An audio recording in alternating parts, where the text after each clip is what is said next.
بسم اللہ الرحمن الرحیم۔ السلام علیکم دوستوں۔ حضرت داؤد علیہ السلام کی قوم ایک ایسی قوم جس پر اللہ پاک نے اپنا دردناک عذاب نازل فرمایا، اور اس قوم کے تمام لوگوں کو اللہ پاک نے بندر بنا دیا۔ پھر ان کو کس طرح سے دردناک موت آئی، اور جب یہ لوگ بندر بن گئے تو یہ اپنے عزیزوں کو دیکھ کر ان سے کیا کہتے تھے۔ پھر بندر بننے کے بعد کتنے دن تک زندہ رہے۔ آخر اس قوم کے لوگ ایسا کون سا گناہ کرتے تھے جس کی وجہ سے اللہ پاک نے ان پر یہ دردناک عذاب نازل فرمایا؟ اور ان سوالوں کے جواب قرآن اور حدیث کی روشنی میں آج ہم واقعے کے روپ میں ضرور بتائیں گے۔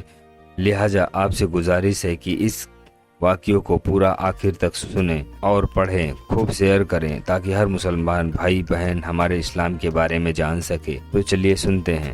حضرت داؤد علیہ السلام کی قوم پر عذاب۔ انسانوں کے بندر بننے کی ابتدا حضرت داؤد علیہ السلام کے دور سے شروع ہوئی۔ اس واقعے کا پس منظر کچھ یوں ہے۔ حضرت داؤد علیہ السلام اور ان کی قوم سمندر کے کنارے ایلا نامی ایک بستی میں رہا کرتے تھے۔ ان کی تعداد تقریباً 70,000 کے قریب تھی۔ یہ قوم بڑی ہی خوشحال تھی اور اللہ پاک کی بہت زیادہ فرمانبردار قوم تھی۔ اس قوم کو اللہ پاک میں بے شمار نعمتوں سے نوازا تھا، اور ہر طرح سے ہری بھری باغ تھے، ہر طرف ہریالی اور ہریالی تھی، اور اللہ تبارک و تعالیٰ نے بے پناہ کرم نوازی کی تھی، اور یہ لوگ اپنی اس زندگی میں بہت ہی زیادہ خوش تھے۔ حضرت داؤد علیہ السلام کی قوم چونکہ سمندر کے کنارے رہتی تھی، اللہ تبارک و تعالیٰ ان پر اس قدر مہربان تھا کہ سمندر کے کنارے پر بے شمار مچھلیاں آتی تھی جن کا یہ لوگ کاروبار کرتے تھے، بہت ہی خوشحالی والی زندگی گزارتے تھے۔ جب یہ قوم اللہ پاک کی مہربانیوں کی وجہ سے خوشحال ہو گئی تو پھر یہ قوم اللہ پاک کی نافرمانیوں کی طرف اتر آئی، اس طرح کے گناہوں میں مبتلا ہو گئی جس طرح، اور پھر اللہ پاک نے ایک دن اس قوم کا امتحان لینے کا ارادہ فرمایا، اور حضرت داؤد علیہ السلام کو وحی بھیجی کہ اپنی قوم سے کہہ دو کہ ہفتے والے دن مچھلی کا شکار کرنا بند کر دیں۔ اس طرح اللہ پاک نے حضرت داؤد علیہ السلام کی قوم پر ہفتے والے دن مچھلیوں کا شکار حرام کر دیا۔ یہاں سے اس قوم کی بربادی شروع ہو گئی۔ حضرت داؤد علیہ السلام نے اپنی قوم کو بتایا کہ اللہ پاک نے ہفتے والے دن مچھلیوں کے شکار کو حرام قرار دے دیا ہے۔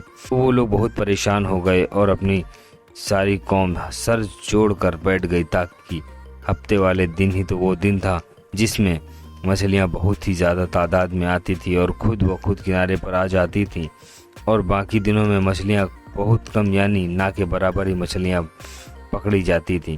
اس قوم کا گزر بسر ہی چونکہ مچھلیوں کا شکار پر تھا، اس وجہ سے اللہ تعالیٰ کا یہ حکم سن کر یہ قوم پریشان ہو گئی۔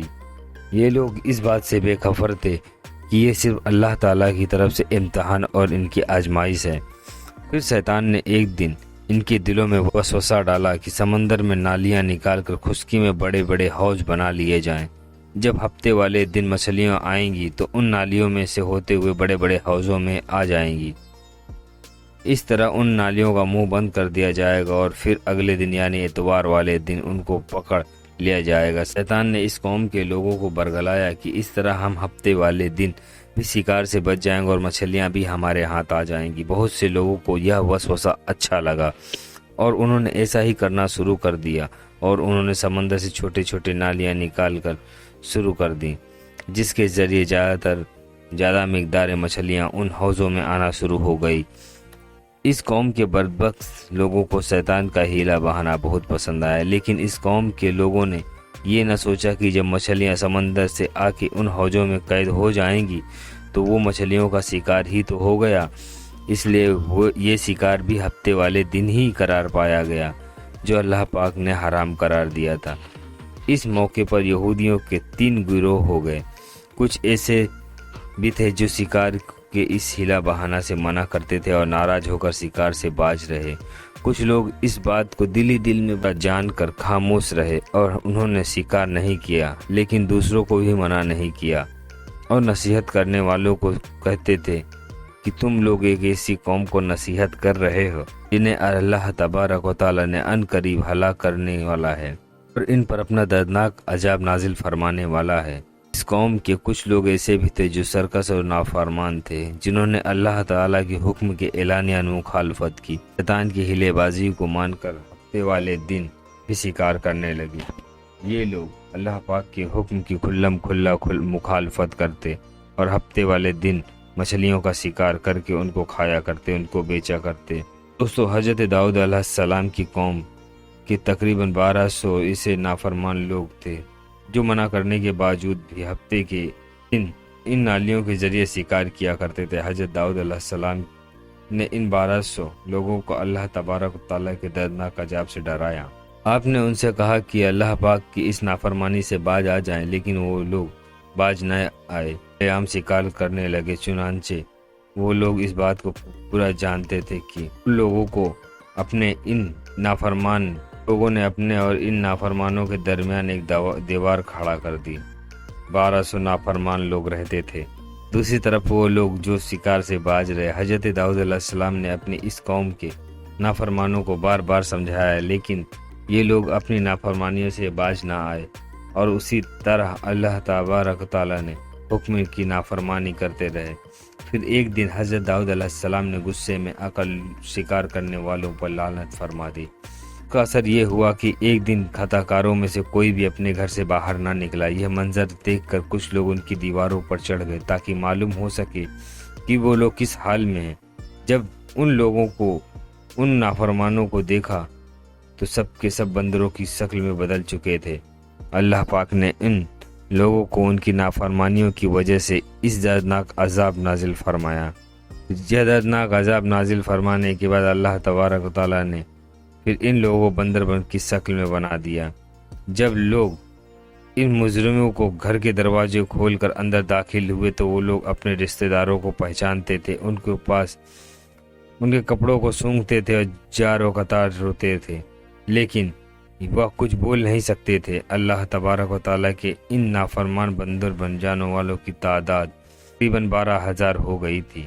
ان 12,000 لوگوں نے اللہ تبارک و تعالیٰ کی نافرمانی کی اور اللہ تبارک و تعالیٰ نے ان کو بندر بنا دیا۔ قرآن مجید سورہ تبارک و تعالیٰ سورہ بقرہ میں ارشاد فرماتے ہیں، بے شک ضرور تمہیں معلوم ہے تم میں سے وہ جنہوں نے ہفتے میں سرکشی کی تھی، ہم نے ان کو فرمایا کہ ہو جاؤ بندر دھتکارے ہوئے۔